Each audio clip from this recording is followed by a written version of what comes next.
Excuse me, Yes po, kuya. tatanong ko lang sana kung may cash out ka ba dito? Cash out? Opo, nagka-cash out po ako dito. Magpapa-cash out po ba kayo? Magkano yung charge ng 1,000? Sa 1,000 po, 20 pesos po yung charge ko. 20 pesos sa 1,000. Opo. Eh yung 5,000 magkano? Pag 5,000, 100 po. Sige, 5,000 na lang yung i-cash out ko ha. Okay po. Teka lang, saan ko pala i-send yung pera? Alin dito sa Yung number na po, to? yung 0936 po, doon nyo po i-send yung cash out. Sige, sandali lang ha, i-send ko lang. Sige po, pa-send na lang po muna. Sandali lang na be, hindi ko pa nalo eh. Tama ba? Ito ba yung Pa-check nga kung tama yung pangalan. Tama ba? Opo, tama po. Pa-send na lang po muna. Sige, i-send ko muna. Sige po. Ang hina naman ng signal dito. Kanina pa siya umiikot, ayaw mag-send. Sandali lang ha. Ay, sige lang po. Sabihin nyo lang po. Wala pag okay mahina na po kasi siya. yung signal eh. Ayaw mag-send. May ikot lang siya, naglo-loading lang. Ay, hina ng signal talaga dito. Ayaw mag-send. Ito ba yan? Kanina pa tong si kuya, ayaw daw mag-send ng kina-cash out niya. Mukhang minamagic yung resibo nito. Imposible hindi pa na-send kanina pa to. May okay na, Okay na kasend po. ko na. Patingin po ako ng resibo, kuya. Ito yung resibo. Check mo. Kunin ko na yung yung pera. 192935. 192935. Teka lang ha, i-double check ko lang. Pwede kunin ko na yung pera. Nasend ko naman na sa'yo yung pera eh.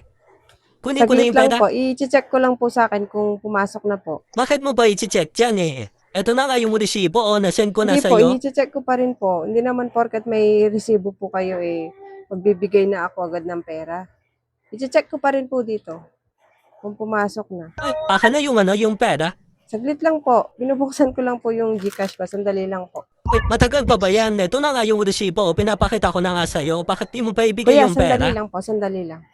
Bakit ayaw mo pa ibigay yung pera? Ito na yung Ay, hindi resibo. po pwedeng bibigay ko agad yung pera. Di ko pa nga nakita kung pumasok na. Sandali lang, binubuksan ko lang yung GCash ko. Bakit naman ang tagal? Kanina mo pa pinubuksan yan, Gcash mo, hindi mo pa ba nabuksan? Asa na? 5,000? Bakit walang pumasok? Anong walang pumasok? Baka naman late lang sa'yo. Pumasok Ano na late? yan. Hindi na lilate yung GCash, kuya.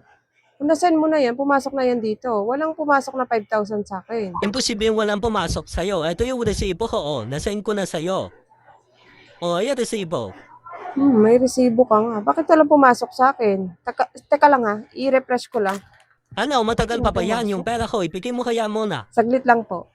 Kanina pa ako nandito Kanina ko pa Ay, nasend hindi. yung Hindi pera pwede sa'yo. magbigay ako ng pera, lalo na walang pumasok na 5,000 sa akin. Bakit walang pumasok sa'yo? Nabawas na yan sa account ko. Eh, Posible hindi ko naman po yata alam yan bakit, sinasabi mo. may resibo kayo pero walang pumasok sa akin. Hindi naman porket may resibo kayo, magbibigay na ako ng pera kung wala naman pumasok sa akin. Patingin nga ulit ako ng reference number. Ito yung resibo. Check mo na maayos. Pakatagal mo kanina ko pa nasend ayaw mo pa ibigay yung pera. Hindi 5,000 yung pumasok sa akin, kuya. Ano mo hindi 5,000 5,000 yung sinend ko sa iyo Hindi 5,000. 500 lang to, hindi 5,000. Ano 500 Nakita mo naman 5,000 Kahit to na nasa 5,000 yung resibo ko. pinapakita mo sa akin. Yung nasa transaction history ko, 500 lang yung pumasok, hindi 5,000. 5,000 yung sinend ko sa iyo hindi 500. 5,000 Kahit to. na sabihin mo 5,000 yung sunend mo, yung pumasok sa akin, 500 lang. O, paano ako magbibigay ng 5,000 sa'yo kung yung nasa akin, 500 lang? Imposible yung sinasabi mo. pakita 5,000 yung sinend ko sa Transaction iyo. history ko. 500 pesos lang yung pumasok sa akin. Buksan ko yung para makita mo reference number. Yung reference number mo at yung reference number ng pumasok sa akin, same lang. Yung nasa resibo mo, 5,000. Pero yung natanggap ko, 500 lang. Ano yung Paano magic? nangyari yun? 5,000 yung nabawa sa account ko tapos 500 yung na-receive mo. Ibigay mo sa akin yung 5,000 ko. Kuya, 500 nga lang po yung na-receive ko. Paano ko magbibigay ng 5,000 sa inyo? Ayawan ko sa'yo. Ito yung resibo ko. 5,000 yung sinend ko sa'yo. Hindi 500. Kami yung pera ko. Pakita nyo sa akin yung transaction history niyo. Pinakita ko transaction history ko sa inyo. 500 lang pumasok. Yung sa inyo, pakita nyo. Bakit mo pa kailangan tingnan yun? Ito na Tingnan nga yung natin. resibo. Kung 5,000 talaga yung sinend nyo sa akin. yan hindi mo madadaya yan. Yung resibo madadaya yan eh. Pero yung transaction history, hindi nyo madadaya yan. Patingin ako ng transaction history. Ibigay mo sa akin yung pera ko, 5,000 yung sinend Ay, ko hindi. sa'yo. May resibo na Yung ako, ano pang transaction hinahanap history mo? mo, yung ipakita mo sa akin. Huwag mo pakita sa kanya resibo na yan. Minagic ko yung resibo mo. Kala mo, basta na lang ako magbibigay ng pera porket may pinakita kang resibo sa akin. Akin na sabi yung pera ko na makaalis na ako. Kanina ka pa. Ano bang hinahanap mo? Ito Hindi na nga nga yung pwede. resibo ko. Pakita mo yung transaction history mo.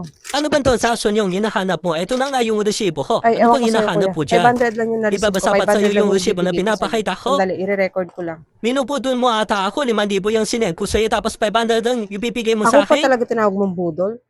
Ikaw yung budol. 500 yung sinend mo dito. 5,000 yung nasa resibo mo. Harap-harapan mong inedit dito. Kaya pala ang tagal bago mo nasend yung pera. Kuya, hindi ako pinanganak kahapon. Kaya hindi mo ako mabubudol sa ganyan. Pirma. Ano to? Bakit may ba pirma-pirma pa? Ayoko pumirma. Pirma. Ibigay mo yung pera ko. Mo Ito yung pirma. ipilit yung sa'yo. Bigay mo yung pera ko. Tatawag ako ng pulis dito. Sige, ipilit mo pa na 5,000 yung sinend mo. Kung gusto mo magreklamo ka sa barangay. Tulungan pa kita. Ipilit yan sa'yo. 500 lang yung na-receive ko. 5,000 yung nasa resibo mo. Magic. Akin na yung pera ko. Kanina pa ako nandito, ay mo ibigay yung pera ko. Andali. Alam mo, mabubudol mo ako dyan sa resibong magic mo, ha? Wala akong minamagic na resibo. 5,000 talaga yung sinend ko sa'yo. Ewan ko sa'yo, bakit naman Ilang yung beses na pumasok may sa'yo. nagbigay sa akin ng ganyan. Hindi naman nila nakukuha yung pera kasi transaction ko pa rin yung masusunod. Hindi transaction nyo. Porket may resibo kayo, magbibigay na kami ng pera. Hindi ganun. Oh, ito yung cash out mo, 490. Malis ka na dyan, kuya. Baka ireklamo pa kita.